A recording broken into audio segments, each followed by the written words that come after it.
Hi, and welcome to Crash Course Cryptozoology. If you spent any time even scratching the surface of cryptozoology, you've probably heard of the case of the Chupacabra. It is one of the most well-known cryptid cases around the world, notable because it is still an ongoing mystery, really, but also notable because when talking about the Chupacabra, one has to distinguish, oddly enough, which Chupacabra they're talking about. While the story of the Chupacabra started in Puerto Rico, it has moved into other areas of the Western Hemisphere, especially in the southern United States, southwestern specifically. And there has evolved further into something that it just wasn't before.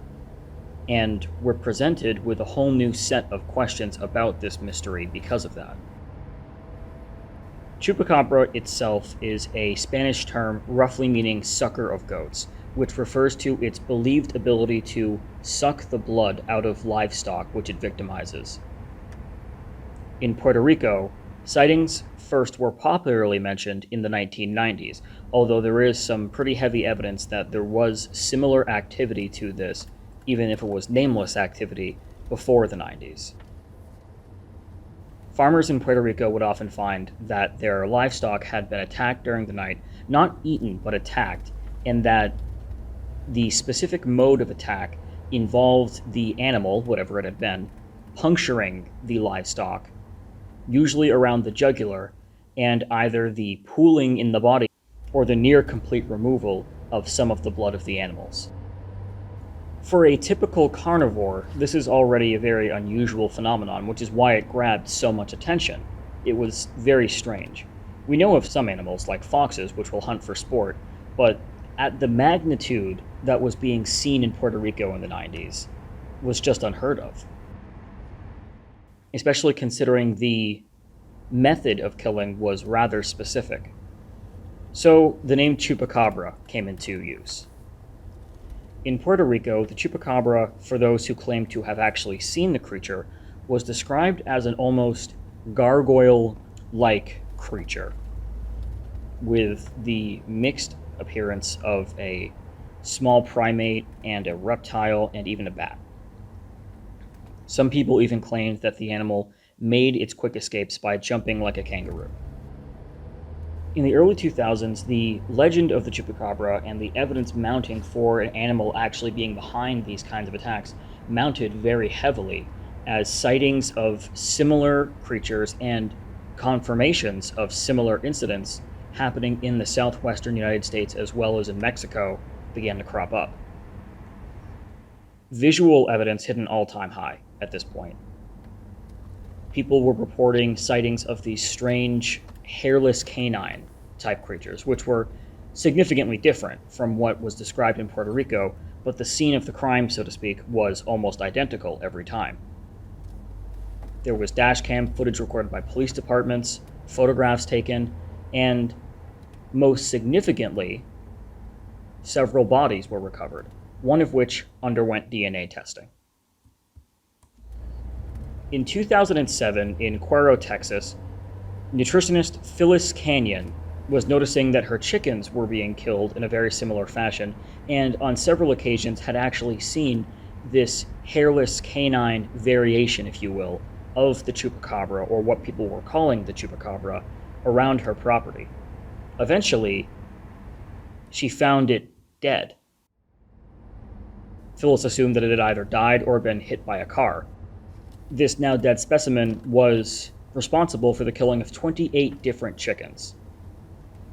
And in each case, the blood had again either been partially taken out of the animal, or the blood had pooled in a way that showed that there was not an intent to open the animal up and eat it. It was meant to be a rather clean kill. She even notes that every single chicken that was killed had been opened up in the throat area, specifically in the jugular, which is identical, at least mostly, to what was being seen in Puerto Rico in the 90s. What Canyon found was very different, though, from what people described in Puerto Rico.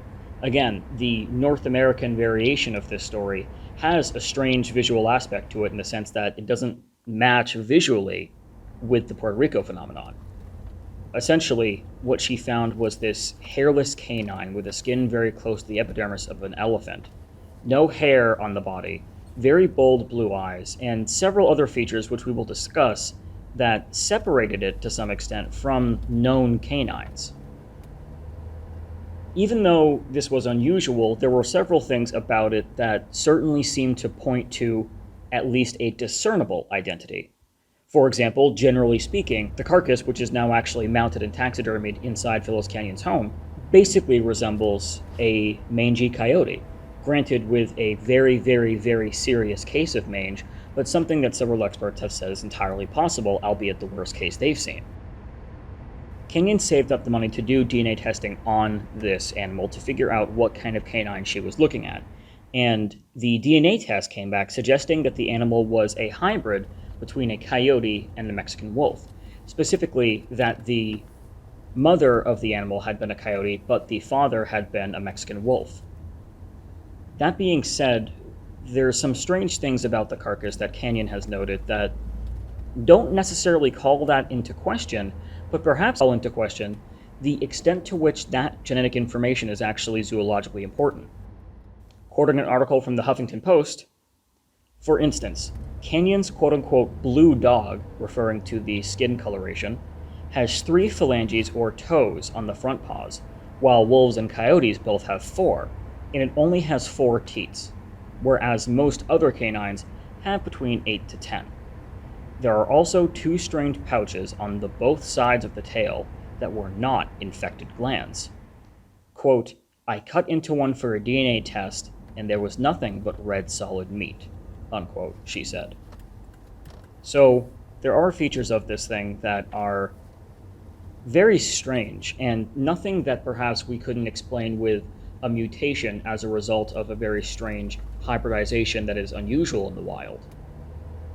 But looking at the case entirely, we must admit that this presents a significant zoological question, something that's perhaps beyond the original Chupacabra conception, but still a mystery nonetheless. Why is this happening so often? Why is it that there are so many sightings, especially in Texas and Mexico, of these seemingly mange-ridden potential hybrids that are quite unusual in the wild? And not only that, why is it that so many of them seem susceptible to horrible cases of mange? Why is their hunting pattern so strange and irregular and not in line with what a carnivore would usually want to do? In such great amounts, no less. They seem to frequent the same areas, and these animals also don't seem to be that afraid of encroaching on human habitat to do that work.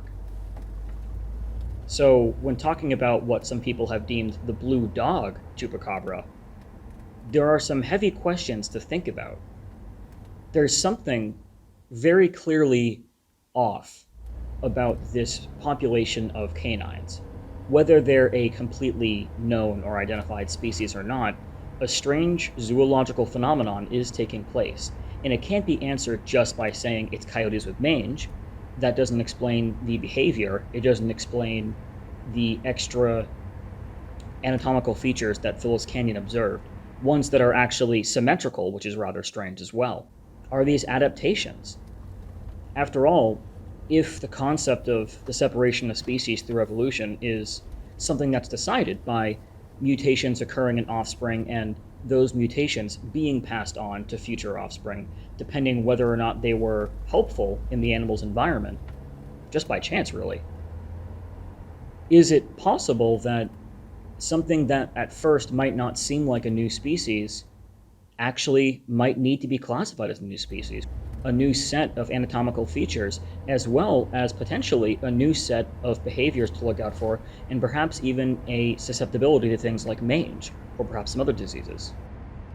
The blue dog, and especially the case of Canyon's blue dog Chupacabra, is often left at just it's a dog with mange, and as big of a part of the answer as that is, looking at the history of the Chupacabra case, both in North America and in Puerto Rico, looking at the current status of what people report when they talk about these blue dog Chupacabras, and the similarity both phenomenons have to each other, it's clear that there is a much larger set of questions that need to begin to be asked and investigated.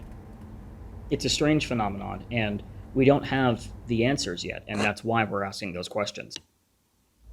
That being said, until next time.